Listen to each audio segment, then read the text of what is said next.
iPads and other devices are called tablets because they belong on tables. They are tested 20 centimeters away from that big guy that I showed you before.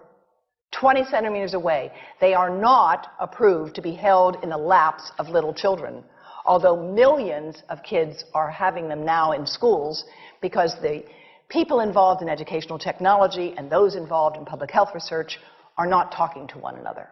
Because if they were, they would understand that you're giving children a two-way microwave radiating device, and if you must give them such a device for learning purposes, put it on airplane mode so that it's not sending and receiving signals as it does otherwise. Now, this is some new modeling, again, that we've developed with colleagues in Brazil, and we can share with you how we've done it. We first start out with the MRI and create the model with 1 millimeter voxels, and this is quite a bit of work goes into creating this, and here is what it looks like after a period of 6 minutes. And that's really not as bad as it might look, because you see the red area only gets partway through the eye of the adult, right? The one that we're really concerned about is this one with the young child. And this is a 3-year-old brain that we modeled. And you see that by the end of that 6-minute call, the peak radiation, yellow and red, is getting all the way into almost both eyes. And again, this is one call, and it's not going to kill anybody. It may not cause any biological effect whatsoever for 1 call or 2 calls or 3 calls. But the question is, what's the cumulative impact of this kind of exposure? How do we evaluate it? And I want to show you an example of some of the work that we are doing now that I'm releasing here for the first time. And this is a modeled microwave radiation dose of a 6-year-old with greater levels to the frontal and temporal lobes, eyes and cheek. And watch this here. Now, yellow, white, and red are the hottest, all right? And if you look carefully, you will see it's going into the eye, the nose. Do it again, just so you'll get to see it.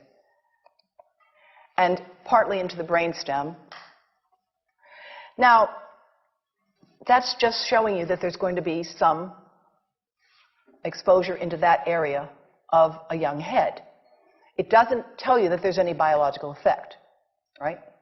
Now, the next slide is going to show you something that might be of interest to students and faculty here.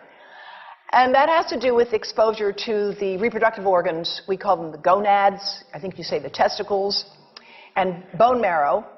And look here at the radiation as it gets into the groin area. And that's just from having a mobile phone modeled into the pocket. And this, again, is based on a normalized SAR with I think we had a dipole antenna. Now, the breast. The breast is mostly fat, contains a lot of fluid.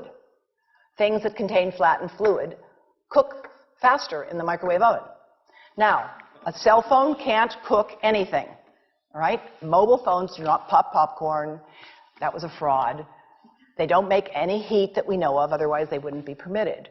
But they do go through things that contain fat and fluid. And we are now working at Environmental Health Trust with scientists at the University of California, San Francisco, scientists at formerly the president of the American Cancer Society of California, because we are seeing women who keep cell phones in their bras. Has anyone seen a woman put a cell phone in her bra? Hands up, please. Please tell them you've heard now why they shouldn't do that. And here I want to show you our first case report from 2009, and we now have many more. This was a Chinese-American woman who used her cell phone 4 hours a day in her bra for 10 years while she was driving.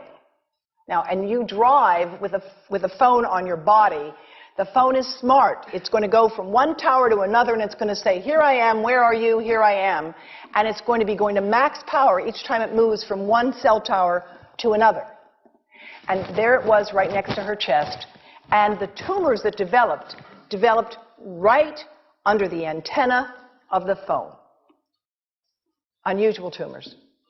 But in the meantime, people have a right to know how you can minimize exposure. And again, I think this information is available on our website, will be available on yours. Remember, if you have to give a phone to a child, put it on airplane mode. And think about this. That microwave oven, it works because there's a metal box around the microwave signal, and the signal pings all over the place. Next time you get into an elevator or a train for any length of time, put your phone on airplane mode. Otherwise, that signal is going all over the place, magnifying and coming back. Keep the mobile phone away from you when it's on and you are asleep. Now, it takes a village to do a lot of things. These are some of the people whose materials I've used today with their permission, and I can't read this list to you, but I want you to know that I feel really honored to be working with some of the most talented people in the world on this issue. And they have given me permission to share these materials with you. And I leave you with this thought from Albert Einstein. The world is not dangerous because of those who do harm, but because of those who look at it without doing anything.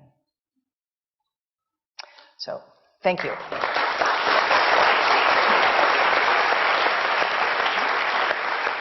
Thank you.